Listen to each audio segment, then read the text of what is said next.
up diddling ding dong day. Do up diddling ding dong day. Do up diddling ding dong day.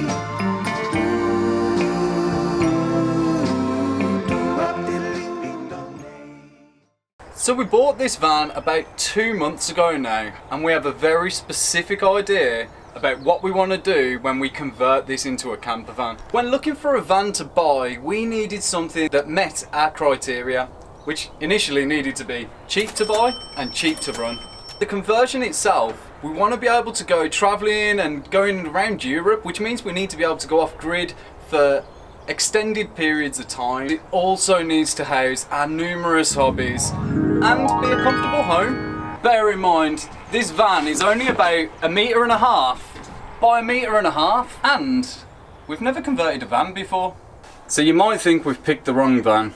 It's too small, but hear us out. Firstly, our budget is tiny, so it makes sense that our van is too.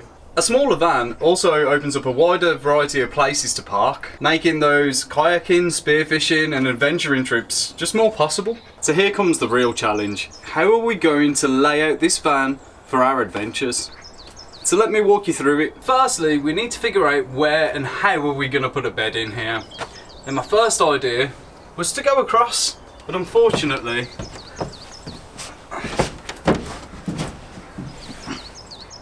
I don't fit this way. But luckily, when choosing a bed design for a camper van, there are lots of different styles. So obviously, with there being 2 of us as well, we've actually settled on an L-shaped bed. This means that there'll be an L at the back and then coming down towards the front. And with the L being fixed, it means that we'll have 2 parts of the bed that slide out and make it into a double. So some of the pros with having the L-shaped bed that we chose is that we actually will get a bit of a boot storage at the back. So we'll be able to put wet stuff, wetsuits, boots, coats, brollies, all sorts of things, and it won't be kind of cluttering the van too much. So that extra space that's set at the back is kind of a pro for us. The other thing that we quite liked is that because the L is constantly set up, it's kind of like you've got a leg rest all the time or somewhere to lounge all the time. So the next most important things is somewhere to cook and to clean, somewhere to wash up. And there are many different combinations of this. Some people have a sink here and a cooker here, or they might have the cooker and the sink behind the driver's seat. But what we've kind of opted for is a mix of the two. We're actually going to go for a cooker unit here on this side, and then have the sink and everything behind the driver's seat. So one of the reasons we thought we'd have the cooker on this side is just because it offers the most ventilation when the door is open, and also if we open the back door, it kind of creates a bit of a flow to take any cooking smells out of the van so that it doesn't linger too much. Also, one of the things we're doing is we're actually going to put a vent above this area as well, so that should hopefully take some of the smells out also. So the reason we've opted to put a bulkhead unit behind these seats, we don't want it full height but a half height, is because also we're going to have all our electrics under there as well, and we'll have a diesel heater that comes out from under the driver's seat. So it makes sense having some kind of unit there. Now, as a little extra, we're actually going to put an overhead storage here. It's a nice little unit, and we just think it would be nice to put anything in these. Like, we know that obviously living in a small space, that storage is super important. Look at these birds a minute whilst I tell you that we set up our GoPro to time-lapse us putting tape on the floor for measuring everything out. Turns out it wasn't recording, so here's a tape floor that we prepared earlier.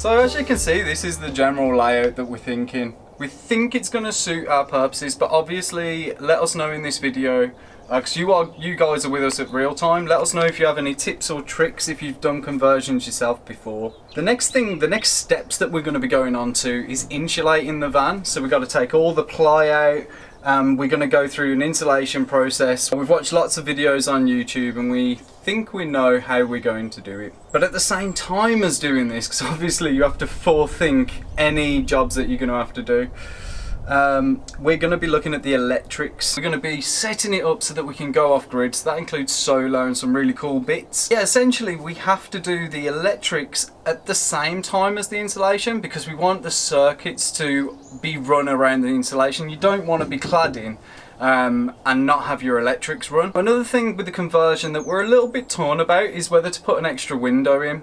So already we've changed the sliding door because our old one didn't have a window in it. So we've bought a door that has one, as that was cheaper than installing it ourselves.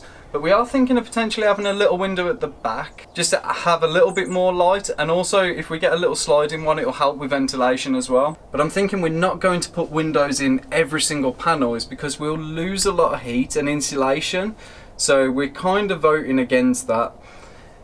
A lot of people in camper conversions actually put the maxi vents in the ceiling. But as you can see, one of our problems is we have a roof rack, so a maxi vent won't be able to open properly.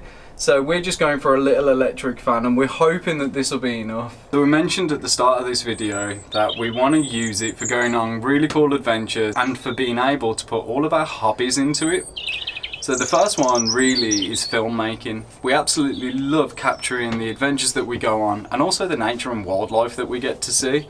So we're going to have to be a little bit smart about how we set up a charging station for all our cameras and drone and stuff like that. So we need to make sure that our electrical system allows for that. It's quite important that with the electrical stuff that it's in a good safe location so that when you're driving it isn't falling over all the time and getting damaged. So we're probably going to try and find a little drawer or something that we can keep things safe in as well. Secondly, we go into the sea quite a lot, so we need somewhere where we might be able to dry our wetsuits or somewhere to store wetsuits or wet gear and give them a rinse potentially. So we're thinking we're going to have a little shower head or a tap head that we can pull out of the van and give things a little wash down with some fresh water. That's one of the things, but also we want a drying space. This most likely will be something to do with the roof rack because we don't want to be bringing salt water or too much water into the van because we don't want to encourage any extra damp or mould. We're also going to need somewhere to put things like paddles and spear guns. So we're thinking of trying to find somewhere, because obviously spear guns are just over 1 metre long. We want a smart solution where they can just slide in without moving around. And obviously with things like spear guns, you want to be careful because they can be dangerous. Yeah, a nice safe spot for those to go, potentially within the boot space is what we're thinking. So some of the other stuff we have when it comes to underwater is fins, masks, and also some underwater camera equipment. These are all quite sensitive items because the fins are fiberglass, so they need to be well protected.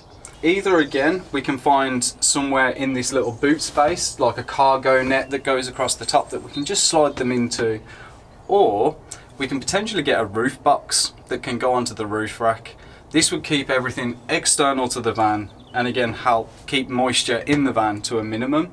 But if we do go for this little solution at the back, we're actually thinking we could treat it as a wet room and line it so that it keeps the moisture from going into any of the woodwork and makes it really easy to clean. All of this is just ideas at the minute. We are 100% going to be coming up against some problems we might have to iron out. So for any people that have already done things like this, please get in contact with us, let us know any smart storage solutions that you've come up with. Now, to take this whole conversion and add another level of complexity is we're actually trying to do all of this in 1 month. We both are working full time at the minute, so it's going to be pretty much weekends where we have free. But yeah, we want to try and get it done as soon as possible so that we can actually start getting out in spring. So fingers crossed for that. Now obviously we haven't converted a van before and we don't really know what we're doing. Honestly, I've not really done carpentry before in my life. So if you're interested in following along as we fumble our way through this, hit the subscribe button. It really helps us out. If you haven't and you enjoyed this video, please hit the like button. That also really helps us. It's gonna be difficult, man. I've not really used any carpentry tools, so we're gonna lose a finger. yeah, I'm hoping to have minimal injuries And I've heard that, is it measure once, cut twice? That's what it is? Yeah, that's what it is, I think. That's what I heard. Measure once, cut twice. The price of wood has gone through the roof, so I'm hoping we can do it properly first time. In the next video, we can tell everyone how much the van has cost and how much our budget is. Because they're going to be like, no, it's stupid. Impossible. That's stupid. Nothing's impossible if you put your mind to it. Exactly. Anyway, we're just rambling on now. So thank you for watching the video and hopefully see you next time. Bye guys.